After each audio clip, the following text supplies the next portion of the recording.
spiritual growth is not instant. It demands patience and perseverance. Parang gusto kasi natin, gusto natin laging may instant tayong solusyon. Trusting God's timing.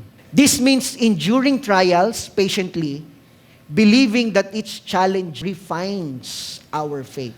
As we go through the process, yung araw-araw nating challenges, yung araw-araw nating kinakaharap, kung patuloy natin ito na patiently ask God for guidance, patiently ask God for wisdom. Lord, paano ko po ito malalagpasan? Lord, ganito na po yung nangyayari. Anong gagawin ko? And then God will reveal to you through His Word, through your quiet time. Until such, unti-unti, your spiritual life, unti-unti na siyang nagmamature.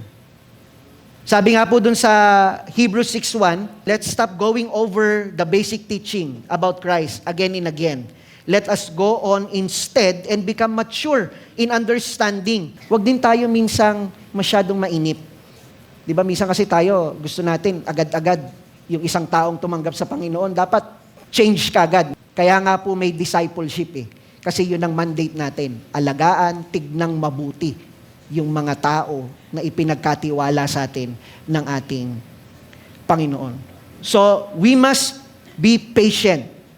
Endure natin yung training, endure natin yung talagang maubos yung iyong lakas sa pagtitrain, pero ang nagiging resulta naman nun pagdating sa tunay na labanan, nagiging matatag, nagiging malakas, at tumatagal. At kapag ganun ang nangyari, our faith becomes unshakable at mas lalo tayong nagiging testimony of God's sustaining grace. Kasi hindi ka na sumuko.